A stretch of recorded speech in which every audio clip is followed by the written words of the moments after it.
죄수가 된 바울이 이제 재판을 받기 위해서 로마로 배를 타고 갑니다. 그 당시에는 그 비행기도 없고 하니까 배를 타고 이제 로마로 가는데, 그때 가는 이 과정이 상당히 어려웠습니다. 이 본문을 다 앞뒤를 잘라서 이제 중간만 했었는데 여러분 내용은 잘 알고 계시죠? 그래서 이제 로마로 가는 이 과정이 너무 오랫동안 그렇게 해서 그 계절을 잘못 만나면 몇 달을 지나고 이제 가는 그런 정도로 얼마나 긴 항해입니까? 근데 이 가는 길이 너무 힘들고 어려운데, 특별히 계절이 지금 겨울철에 들어가고 있습니다.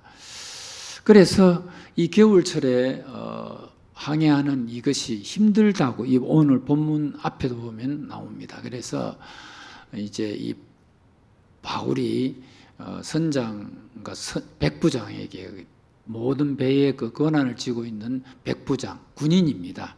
그러니까 이게 이제 정부 관료, 군인이 배를 통제를 하지요. 그래서 이제 선장 보고 가자 그러면 가고, 서자면 서고, 이제 이렇게 할 건데, 백부장 보고 선장 보고 이번 여행은 안 된다. 미항에서 이제 머물고 다음 계절이 풀려지면 그렇게 가자, 이렇게 됐습니다. 그러니까 이 이야기를 들은 백부장과 또 선장과 선원들이, 아니 일개 죄수, 재판받으러 가는 죄수가 그런 이야기를 하니까 여러분 같으면 어떻게 하겠습니까? 그만둬, 입 닥쳐, 씨알도 안 먹히겠죠. 그래서 역시 씨알도 안 먹힙니다. 받아들이지를 않습니다. 그런데 사실은 이제 그 오늘 이 본문에 보면은 풍랑을, 유라굴로라는 풍랑을 만납니다.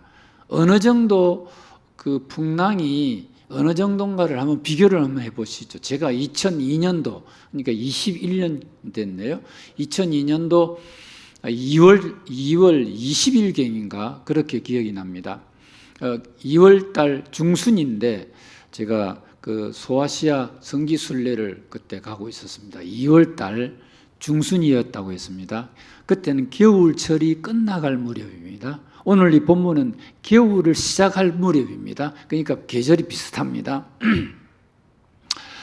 에베소에서 밤모섬으로 들어가는 이제 배를 타고 들어가는데 그 일기가 좋지 않다 그래서 가이드가 그렇습니다. 내일 항해를 할 수 있을지 아니면 일정을 바꿔야 될지 지금 궁금합니다.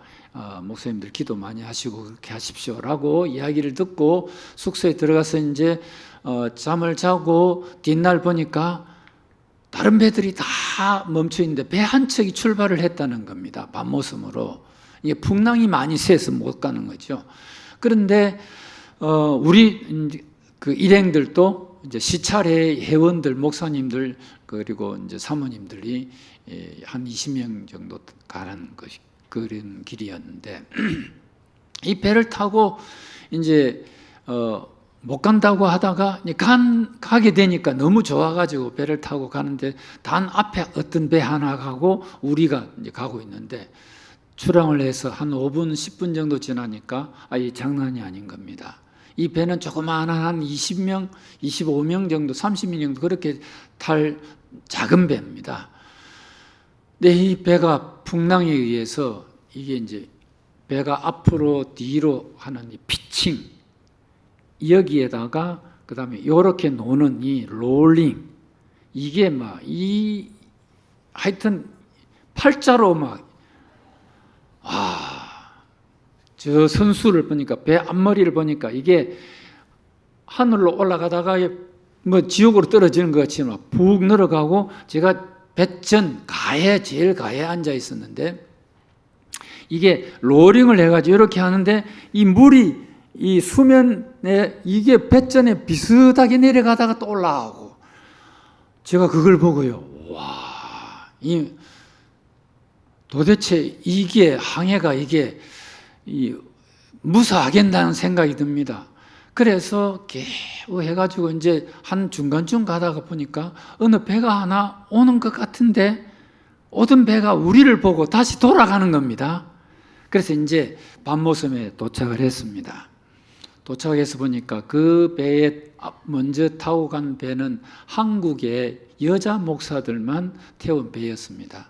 근데 보니까 전부 다 막 울어가지고 울지 않는 여자 목사가 없어서 다 울었답니다. 울기도 하고. 그래서 우리도 시급했습니다 하면서 이제 이야기를 하고 났는데, 그때 일기예보에 보니까 모든 큰 그 그리스 반모섬에 그 그리스 영이 되니까 큰 크루즈는 전부 정박 다 해 있고, 아테네 항구에 들어가 보니까 큰 배는 전부 다 모여 있는데, 강큰 우리만 조그만 이 배를 타고 그 항해를 했는데 파도 높이가 8m였습니다. 남의 일이니까 별 관심이 없죠. 우리는 진짜 죽을 똥 살 똥 애를 그 겨울의 마지막 시점이었고, 바울이 타고 가는 이 배는 겨울의 시작 지점이었습니다. 가동, 겨울을 지나자. 우리는 겨울을 거의 끝나는데 같은 계절이라는 이야기입니다. 그런데 유라굴로 강풍을 이 바울이 탄 배가 만났을 때에 어떻게 했습니까? 모든 것 버렸습니다. 힘을 뺐습니다. 힘을 뺐습니다. 15절에 배가 밀려 바람을 맞추어 갈 수 없어. 바람을 맞춰서, 옛날에는 전부 다 돛담배였지 않습니까? 이 돛을 달고 이제 바람에 의해서 하는데, 바람을 맞추어서 갈 수가 없어서 이리저리 밀려서 흔들리는 겁니다. 그래서 가는 대로 두고 쫓겨갑니다. 이게 그 당시 형편이었습니다.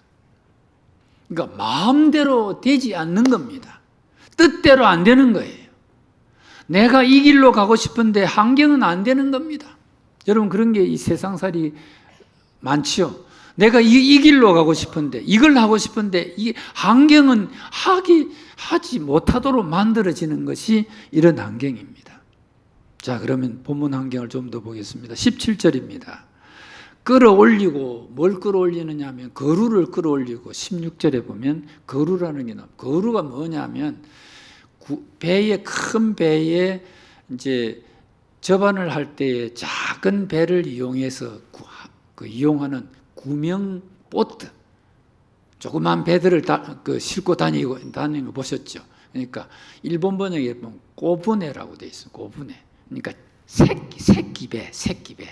작은 배를 끌어올리고, 그거는 어느 정착을 항구에 닿았을 때에 이제 그 배를 타고 밖으로 나가기도 하고 이제 그런 것이니까 그걸 이제 끌어올리고, 그리고 줄을 가지고 선체를 둘러 감고, 모든 줄로 하여튼 움직일 만한 것, 떨어질 만한 것들은 다 꽁꽁 매고, 그 다음에 어떻게 했습니까? 스르디스라는 것은 모래톱을 말합니다. 모래가 이제 그 큰 대양에 간혹 이 모래들이 모여가 있는 그런 데를 만날까 싶어서, 그런데 한번 처박히면 그냥 끝나는 거니까 거기에 걸릴까 두려워서 연장을 내리고, 이 연장이라는 닷이라고 되어 있습니다. 닷을 내리고 그냥 쫓겨갑니다. 밀려갑니다. 자, 18절. 우리가 풍랑으로 심히 애쓰다가 이튿날 사공들이 짐을 바다에 풀어버리고, 이 짐이라는 것은 화물을 말합니다. 그 당시 이 배는 거의 그 곡물 같은 것, 곡식 이런 것들을 싣고 가는 그런 배였고, 무역하던 배였겠죠. 그런데 특별히 또 사람도 많이 탔네. 276명이라는 사람이 탔습니다.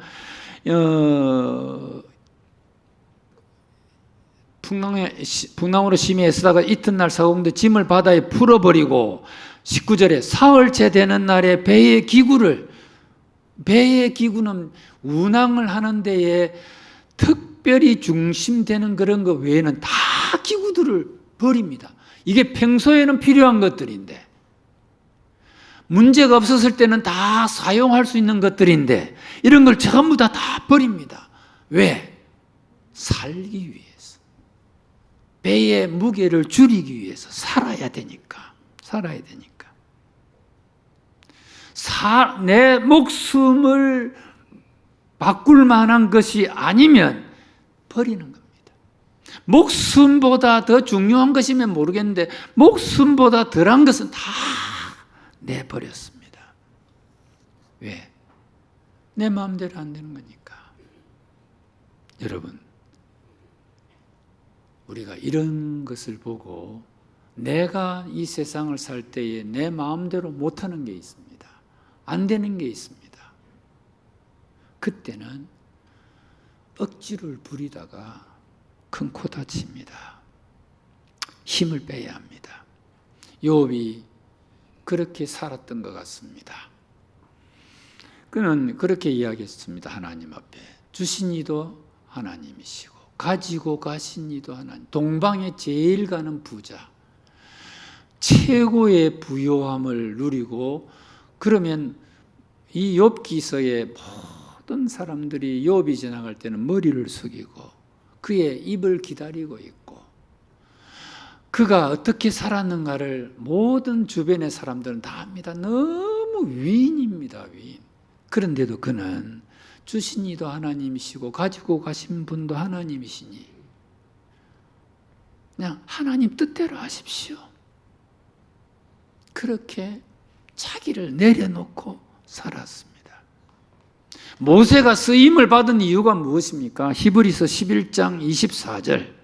믿음으로 모세는 장성하여 바로의 공주의 아들이라 칭함을 거절하고 리퓨즈, 거절. 나는 금수저가 아니야, 공주의 아들이 아니야. 그걸 내려놓고 하나님의 백성과 함께 고난받기를 잠시 제약의 낙을 누리는 것보다 더 좋아하고, 자기 힘대로 자기 권한을 갖고 이스라엘을 건져보겠다고 애쓰다가 큰 코 다쳤지 않습니까? 자기를 내려놓고 거절하고 힘을 빼고, 이게 모세가 살아갔던 방법이었습니다. 피아노를 치는 사람이 배울 때에 자주 듣는 말이 뭐 빼라? 힘 빼라 그럽니다. 바이올린 켜는 사람이 늘 선생님한테 힘 빼라, 힘 빼라. 집사람이 수영장 갔다 오다면 힘을 빼라는데 힘이 안 빠진다고. 수영할 때도 힘 빼랍니다. 탁구 치는 사람이 관장한테 물었습니다. 관장이 힘을 빼라는데 어떻게 하면 됩니까? 자기도 잘 모르겠대요. 어쨌든 힘을 빼라. 무슨 의미인지 여러분 아시긴 아시겠죠? 교회를 섬길 때도 마찬가지입니다. 자기의 지식과 자기의 위치와 자기의 배경을 내세우면서 일한다는 거, 교회는 맞지 않습니다. 나를 내려놓고 나의 모든 것을 다 내려놓고 주님이 주시는 원리와 힘으로 사는 것이 바로 하는 겁니다. 이해가 되실런지 모르겠습니다. 힘 빼셔야 합니다. 기드온이 하나님의 음성을 듣습니다. 기드온아, 네가 미디안과 싸워야겠다. 근데 미디안이 벌써 이스라엘을 잡아먹기 위해서 군인을 모아가지고 딱 진을 치고 있습니다. 너도 군인을 불러 모아라. 그래서 이제 우리가 미디안과 싸워야겠다, 모여라, 그렇게 하니까 3만 2천 명이 모였습니다. 저 미디안은 13만 5천 명이 모여서 아예 해변의 모래알 같이 막 바글바글거립니다. 그런데 기드온이 이제 우리도 저 미디안을 대항해서 싸우자 하고 하니까 3만 2천 명 모였어요. 3만 2천 명 모였는데 하나님이 하신 말씀, 많다 수가. 그 집으로 돌아갈 사람 돌아가라 해라. 기드온이 마음에 안 들지만은 여러분들 중에 뭐 전쟁이 무서우면 돌아가세요. 그리고 결혼을 하고 1년이 되지 않은 사람은 돌아가세요. 그러니까 2만 2천 명 돌아가고 1만 명이 남았습니다. 하나님 또 하신 말씀이 수가 많다. 많다는 거죠. 아니 13만 5천 명이 있는데 10,000명 남았습니다. 그것도 많답니다. 그래서 하나님 어떻게 할까요? 사람들 데리고 저 냇가로 내려와라. 거기에서 물을 마시게 해라. 그러니까 물을 마시라는데 거기에서 물 마시는 사람들 중에서 물을 떠가지고 이렇게 마신 사람들이 300명 남았습니다. 그래서 300명은 조심스럽게 물을 마시는 그런 것으로 생각하는데 여러분, 이 조심해서가 아니고 그냥 어쩌다 보니까 물을 떠다 보니까 그렇게 마신 사람이고 주의를 기울여서 한 사람 아니에요. 뭐 특별히 아주 그 세밀하게 동정이나 살피고 주변 상황을 그렇게 생각해서 물을 그렇게 떠먹은 사람이 300명이 아주 영민한 사람이다. 이렇게 해석하면 잘못된 겁니다. 이 그 사사기 7장에 있는 내용의 그 흐름을 보면 하나님은 숫자가 적은 쪽의 사람이 누군가에 따라서 아주 그냥 막 물에 빠져가지고 먹던 사람이 300명이면 그 사람을 아마 이용을 했을 겁니다. 그러니까 물을 조심스럽게 떠먹어서 주도 면밀해서 300명을 선택한 것이 아니라 사람의 수가 적은 쪽이 300명이라. 그 사람을 이용해서 전쟁을 하게 한 겁니다. 여러분 300명과 13만 5천 명은 이건 게임이 안 되잖아요. 근데 하나님은 칼도 없고 창도 없고 뭐가 무엇으로 싸우라고요? 그건 모르시나요? 나팔, 햇불, 무기입니까? 아닙니까? 아무것도 아니에요. 이거는 나팔이 무슨 무기입니까? 햇불이 무슨 무기입니까? 근데 그걸 가지고 나팔 불고 햇불 들고 전쟁은 완전히 뒤집어졌습니다. 자기들 팬끼리 찔렀습니다. 무엇을 지금 가르치고 있습니까? 힘을 빼라는 거예요. 너를 내려놓으라는 거예요. 내가 이 전쟁을 이끌겠다는 거예요. 하나님이 위기나 어려움을 만날 때 이끌어 가시도록 맡기는 거죠. 바울이 그랬습니다. 하나님, 내게 이 가시를 좀 빼주세요. 그냥 이 찌르는 가시가 뭔지는 성경은 정확하지 않습니다만은 아마 안질이 좋지 않아서 이 부분을 좀 고쳐달라고 했지 않았겠나 이렇게 해석을 합니다. 그때 고린도후서 12장 9절에 말씀을 하십니다. 내게 이르시기를, 하나님이 하신 말씀이 내 은혜가 내게 족하도다. 이는 내 능력이 약한 데서 온전하여짐이라. 내 능력이 약한 데서 온전하여짐이라. 이걸 일본 번역에는 이렇게 되어 있습니다. 내 능력이 약한 데서 발휘가 된다 그랬습니다. 하나님의 능력은 내가 약할 때 더 빛이 난다 이 말이에요. 믿으시면 아멘 합시다. 여러분, 우리는 나를 자꾸 내세우면 하나님이 크게 역사하시지 않아요. 내려놓아야 돼요. 내려놓아야 돼요. 잠언 3장 5절 이후에 보면 너는 마음을 다하여 여호와를 의뢰하고 내 명철을 의지하지 말라. 너는 범사의 그를 뭐하라? 인정하라. 그리하면 내 길을 뭐하시리라? 지도하시리라. 내 명철을 의지하지 말라. 이걸 킹 제임스 버전에는 내 명철을 기대지 말라 그랬어요. 기대지 말라. 내려놔라. 내 지식도 내려놓고 내 배경도 내려놓고 내 돈도 내려놓고 내 재능도 기술도 다 내려놓고 하나님을 의지해라.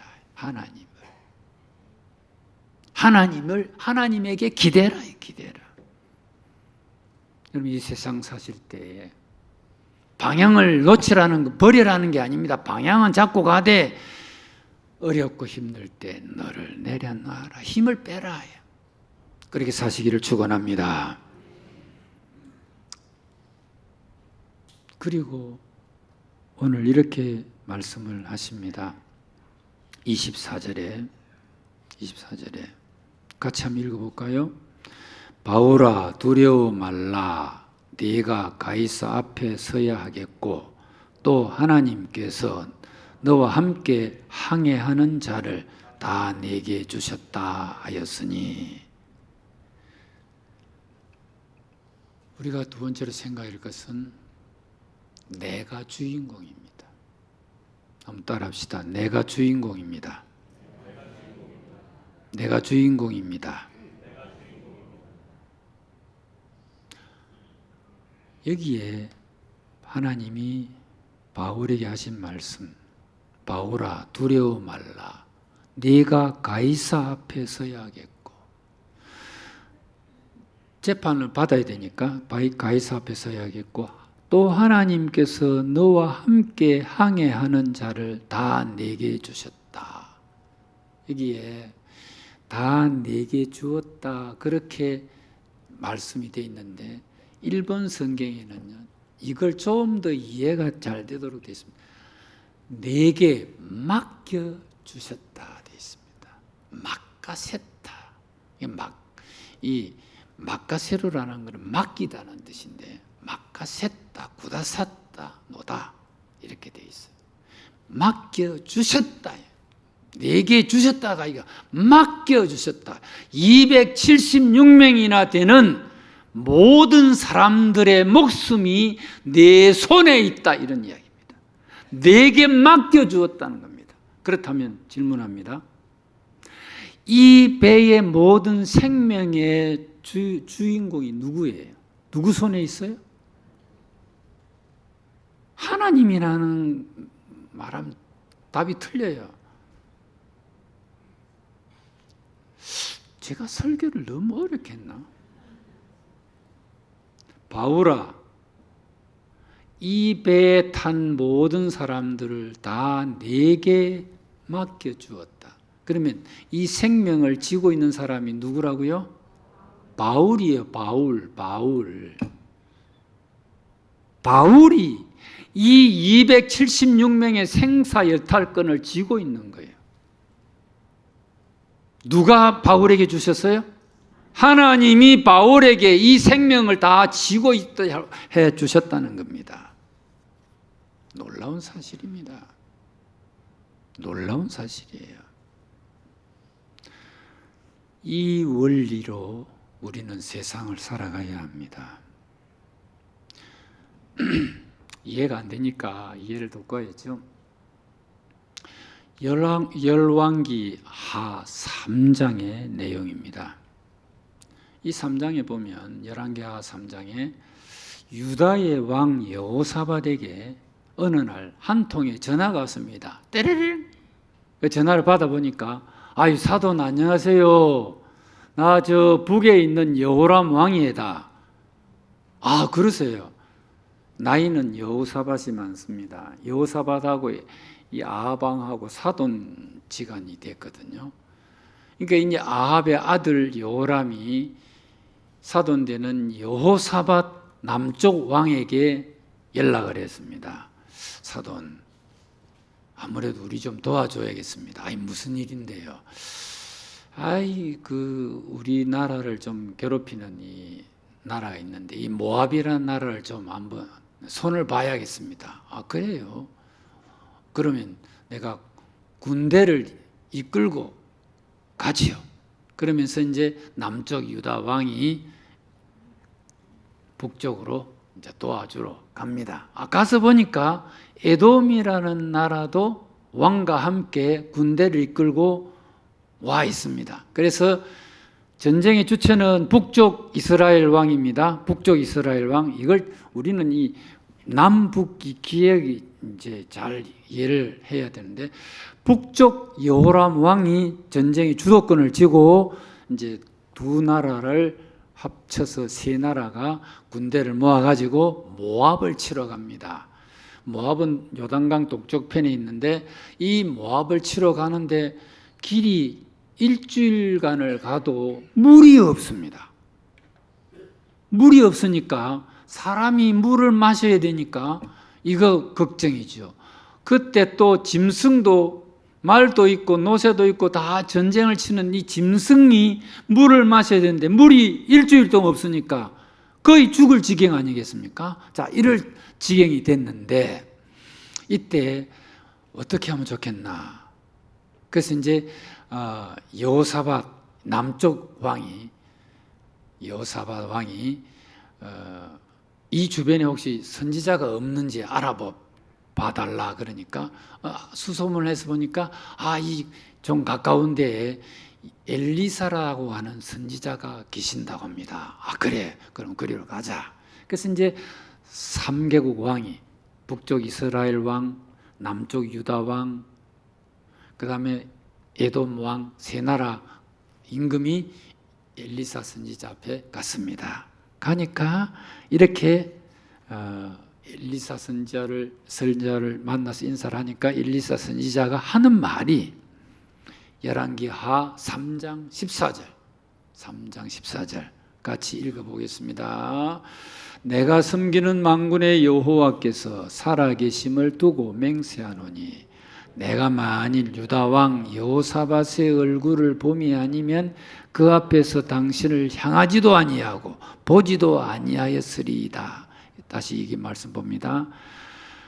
엘리사가 하는 말이 유다 왕 누구의 얼굴을 봄이 아니면 당신을 안 보고 팽개칠 것이다.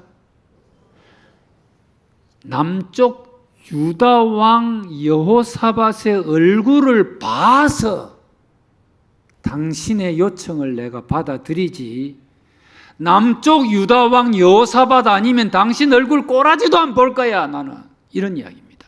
꼬라지도 안 볼 거야. 못돼 먹은 사람. 그럼 다시 묻습니다. 이 3개국 왕, 3개국의 군인들, 그 짐승들의 목숨이 누구 손에 있습니까? 여호람입니까? 여호사밧입니까? 남쪽 왕입니까? 북쪽 왕입니까?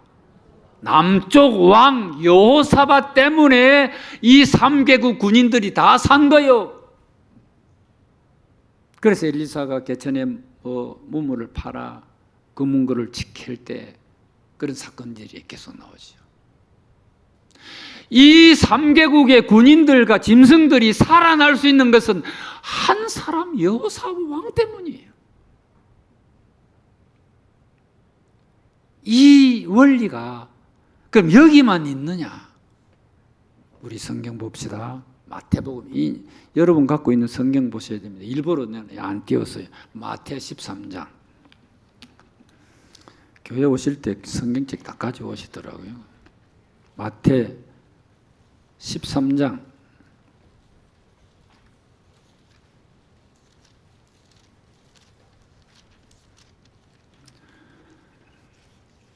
찾았습니까?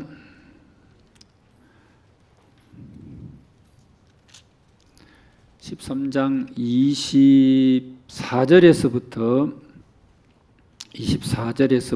있습니다.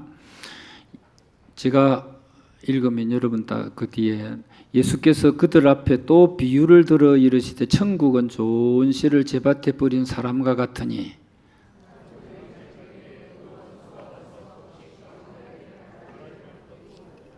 싹이 나고 결실할 때에 가라지도 보이거늘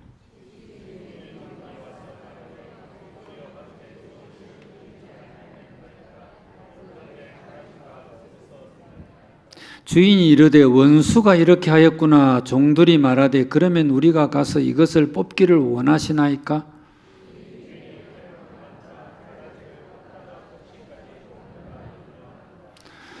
다 같이 읽읍시다.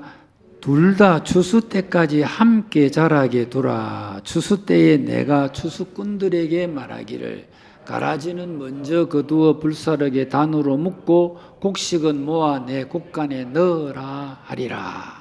자, 여기서 무슨 사건인 거는 여러분 잘 알고 계실 겁니다. 이제 밭에다가 곡식을 심었습니다.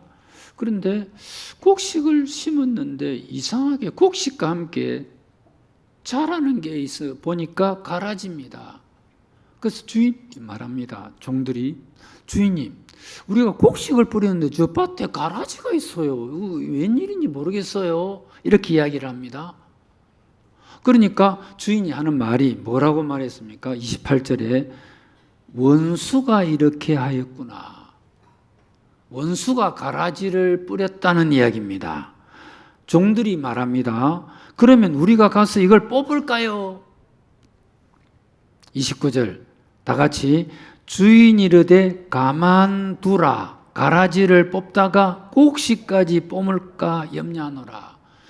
가서 뽑아볼까요? 이러니까 놔둬. 여러분,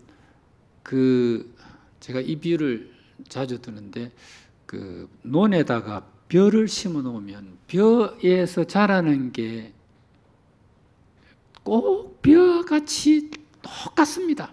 색깔만 조금 차이가 나는데 피라는 게 있습니다. 피.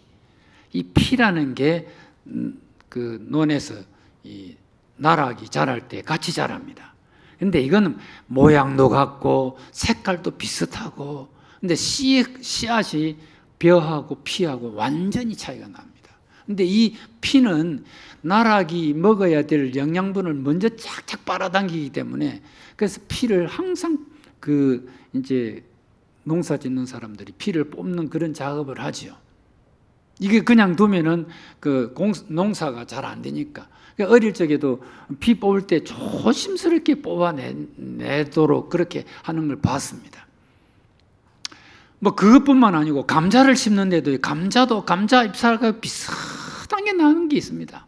이게 땡깔이라는 건데 익으면 새카맣게 먹는 그런 건데 뭐 공식 식명은 제 이름을 잘 모르겠어요. 그냥 우리는 땡깔이라고 그러죠. 비슷해요. 비슷해. 하여튼 감자 잎사귀하고 똑같습니다. 그런데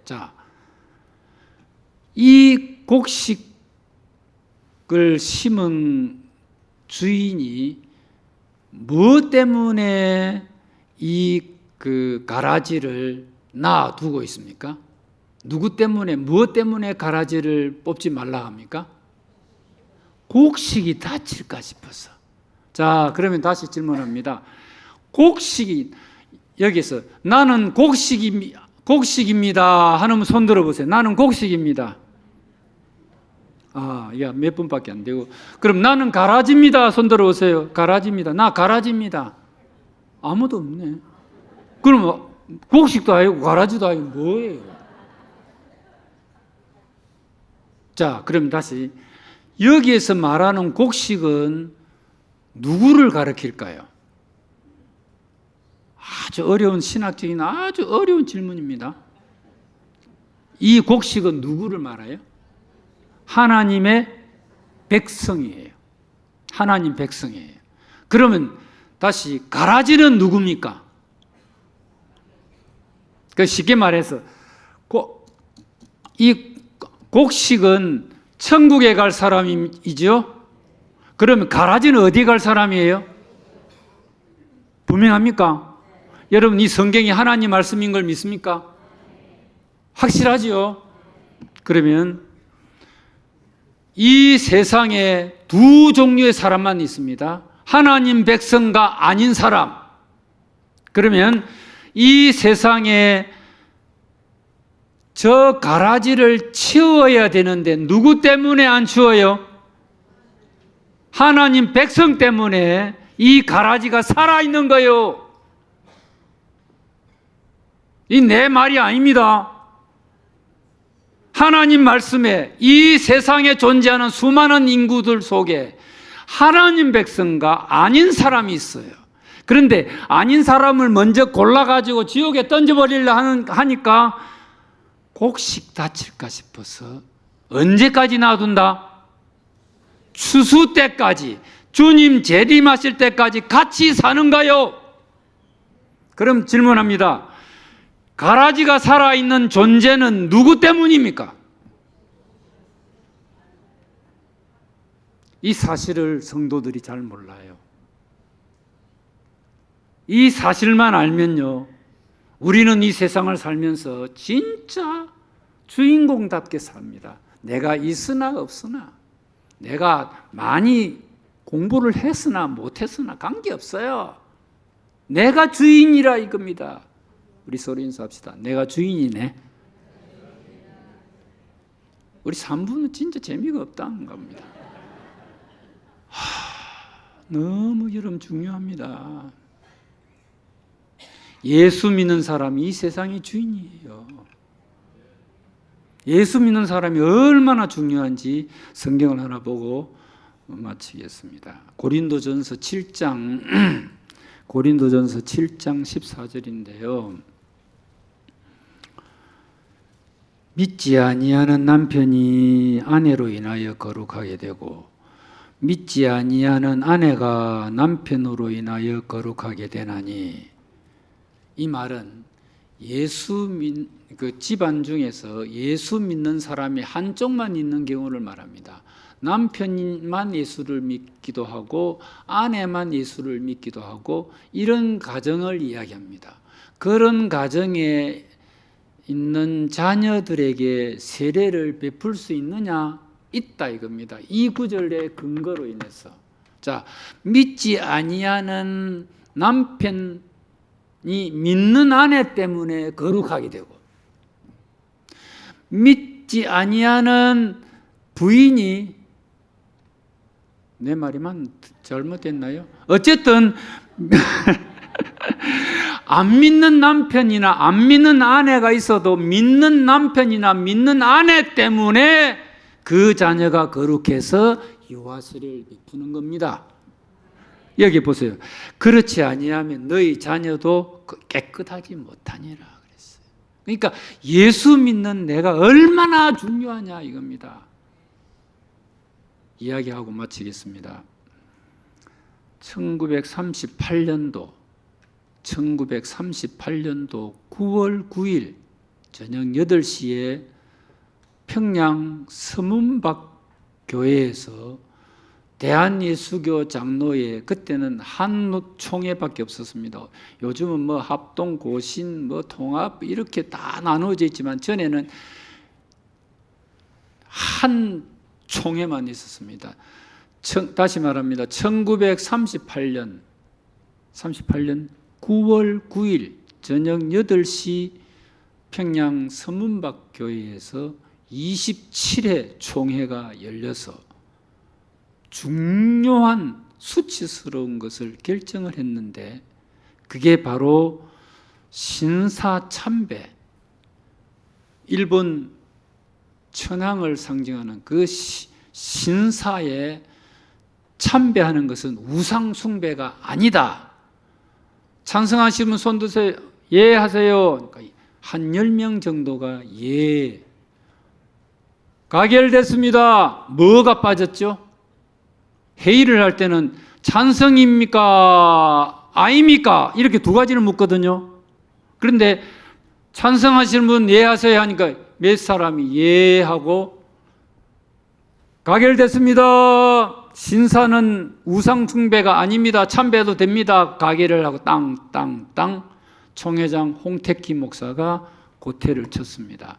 그때 서기가 김길창 목사님, 남성재단의 이사장으로 있었던 27회 총회가, 그래서 우리나라의 교단이 함께 결의를 해가지고 우상숭배가, 신사에 절하는 건 우상숭배가 아니라고 결정을 했습니다. 그로부터 12년 후에, 자, 38 더하기 12는 몇이죠? 1950년 6월 25일에 뭐가 일어났죠? 저는 그렇게 인과관계를 그렇게 생각을 합니다. 우연히 우리나라의 6.25가, 그 수많은 군인들이, 우리 아버지도 6.25 때 돌아갔어요. 그 수많은 군인이 와서 희생되어서 이 나라가 남북으로 나눠져가 이렇게 돼 있는 이 비극이, 그 처참한 그 전쟁에 일어난 것이 우연이라고 생각을 안 합니다. 우연이 아니에요. 예수 믿는 사람이 이 세상의 주인공이에요. 주인공. 이런 원리를 가지고 우리는 이 세상을 살아가야 합니다. 그 온 총회가 신사참배가게를, 그래서 이 땅에 큰 비극이 생긴 거예요.